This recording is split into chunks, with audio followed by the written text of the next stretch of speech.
ఆ జిల్లా నేతలకి ఇష్టం లేదట. ఇప్పటికీ మంత్రిగా ఉన్న నేతకి ఆ మహిళా నేత అంటే గిట్టదట. ఇంకో సీనియర్ నేత ఆ లేడీ ఫైర్ మధ్య పచ్చగడ్డి వేస్తే భగ్గుమంటుందట. ఇలాంటి టైంలో మేడంకి ఎమ్మెల్సీ ఇచ్చింది హస్తం పార్టీ. పైగా ఆమెని మంత్రివర్గంలోకి తీసుకుంటారన్న టాక్ వినిపిస్తోంది. దీంతో ఆ జిల్లా హస్తం పార్టీలో కొత్త రచ్చ స్టార్ట్ అయిందట.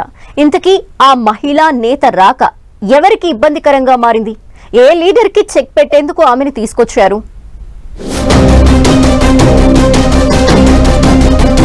రాములమ్మ ఎంట్రీతో మెదక్ జిల్లా నేతల కుతకుత. ఇప్పుడు ఎమ్మెల్సీ నెక్స్ట్ మంత్రి అంటూ ప్రచారం. జిల్లాలో మరో పవర్ సెంటర్ తయారవుతుందని టెన్షన్. తెలంగాణ కాంగ్రెస్ లో ఎమ్మెల్సీల ఎంపిక కొండ నాలుకకు మందేస్తే ఉన్న నాలుక ఊడిందన్న చందంగా పరిస్థితి మారిందట. ఎమ్మెల్యే కోట ఎమ్మెల్సీల ఎంపికలో అధిష్టానం ఒకటి తలిస్తే జరుగుతున్నది మాత్రం మరొకటి అన్నట్లుగా ఉందట.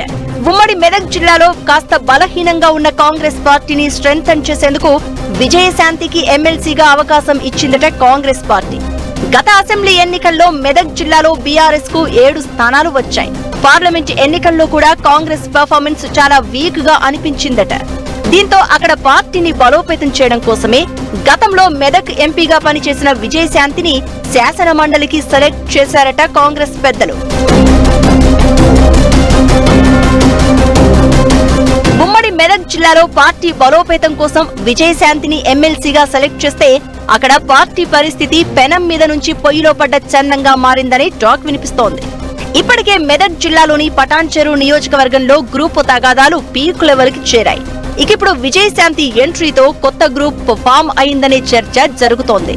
ఎమ్మెల్సీగా విజయశాంతి పేరు ప్రకటన వెలువడగానే మాజీ ఎమ్మెల్యే జగ్గారెడ్డి హాట్ కామెంట్స్ చేశారు. ఎమ్మెల్సీ అభ్యర్థుల జాబితా చూసి షాక్ కు గురయ్యాను అని కామెంట్స్ చేశారు. అయితే విజయశాంతి అంటే ఉమ్మడి మెదక్ జిల్లాలోని సీనియర్లకు ఏమాత్రం గిట్టదట. మంత్రి దామోదర రాజనరసింహకు విజయశాంతికి మధ్య ఏమాత్రం పొసగదట. ఇక జగ్గారెడ్డి విజయశాంతి మధ్య పచ్చగడ్డి వేస్తే భగ్గుమంటుందని టాక్ ఉంది. ఎమ్మెల్సీగా విజయశాంతి ఎంపికే చర్చకు దారితీస్తుంటే మరో ప్రచారం ఆసక్తి రేపుతోంది. త్వరలో జరగనున్న మంత్రివర్గ విస్తరణలో విజయశాంతికి ఛాన్స్ ఉంటుందనే టాక్ నడుస్తోంది. ఇదే గనక జరిగితే పరిస్థితి మరింత క్లిష్టంగా మారేలా ఉందట. ఉమ్మడి మెదక్ జిల్లాలో సీనియర్ నేత దామోదర రాజనరసింహకు విజయశాంతికి మధ్య గ్యాప్ ఉందట. ఇక విజయశాంతికి మంత్రిగా అవకాశం ఇస్తే దామోదర రాజనరసింహ హవా తగ్గే అవకాశం ఉంటుందని భావిస్తున్నారట.